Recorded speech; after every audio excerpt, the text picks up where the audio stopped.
The amazing wall crawler himself sitting there in that ridiculous red and blue pajama suit.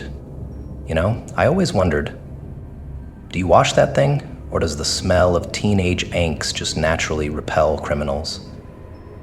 Though I suppose when you're busy making jokes while people are getting murdered, personal hygiene becomes a secondary concern to your sparkling wit and moral superiority. You're exactly as creepy in person as I imagined, which is saying something considering my imagination includes Green Goblin in a Speedo.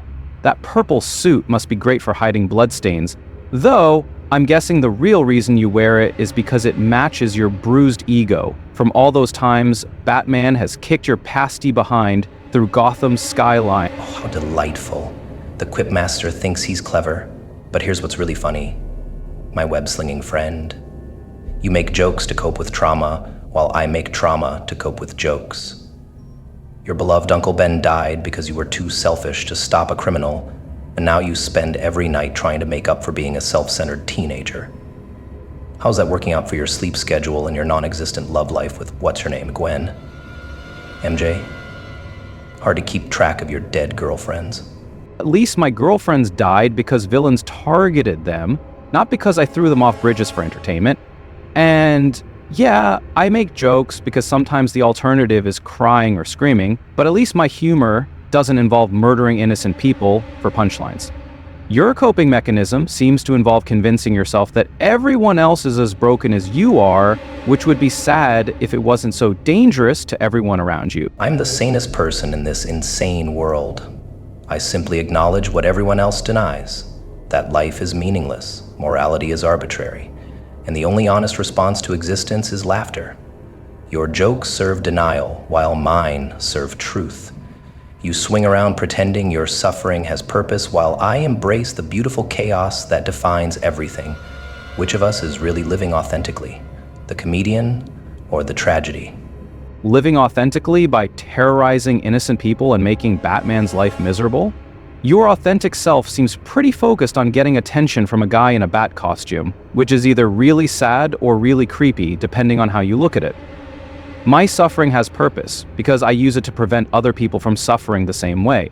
Your suffering just spreads like a virus to everyone unfortunate enough to cross your path. Oh, my dear Spider-Boy, you understand nothing about my relationship with the Dark Knight. He needs me as much as I need him. Without me, he's just a rich man playing dress-up in the shadows.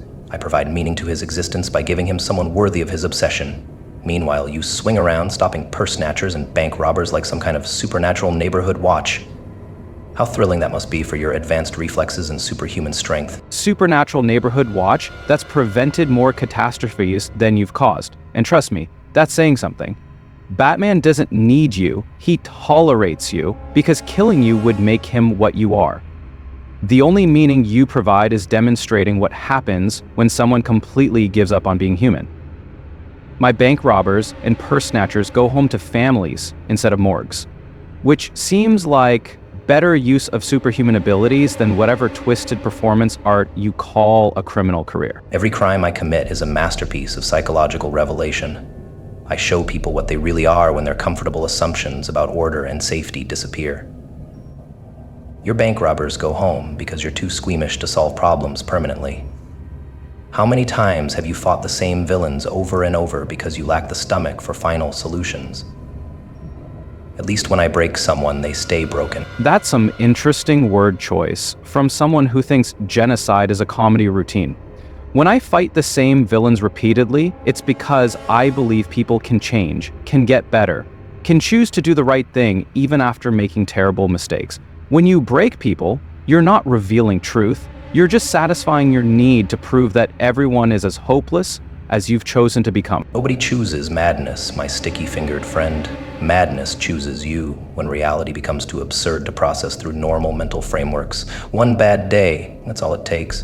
Your precious Uncle Ben's death was your bad day, but instead of embracing the insanity of random violence, you created elaborate moral justifications for vigilante justice.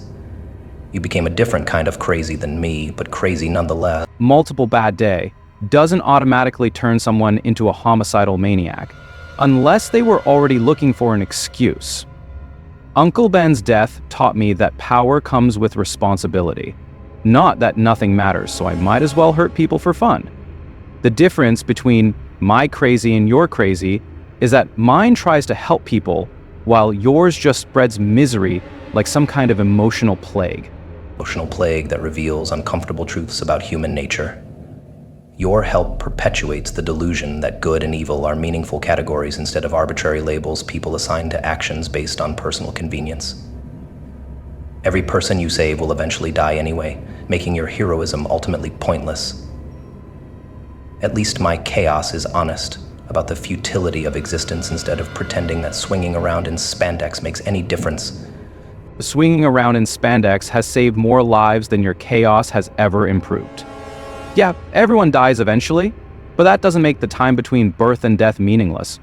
Every person I save gets more time with their families, more chances to laugh, love, create something beautiful. Your chaos doesn't reveal truth. It just eliminates possibilities for people to prove you wrong about human nature. Human nature that consistently demonstrates selfishness, cruelty, and cowardice when tested by genuine pressure. I've conducted more psychological experiments than any university researcher, and the results never change. People choose self-preservation over morality every single time. Your optimism about human potential is just another coping mechanism to avoid confronting the reality that heroism is elaborate self-deception disguised as public service. Psychological experiments like torturing people until they break, then claiming their breakdown proves something about universal human nature. That's not research, that's just sadism with a hypothesis. Real experiments would test whether people choose selfishness or cooperation under normal circumstances, not after being driven insane by a homicidal clown.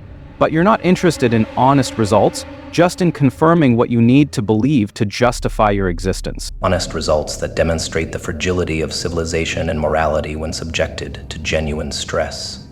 Your normal circumstances are artificial constructs maintained through violence and intimidation by people like you. Remove the superhero safety net and society collapses into exactly the chaos I represent. I don't justify my existence. I celebrate it as the only authentic response to a universe that kills Uncle Ben's for no reason whatsoever. The universe didn't kill Uncle Ben. A criminal I could have stopped killed him. There's a big difference between random cosmic cruelty and preventable human choices.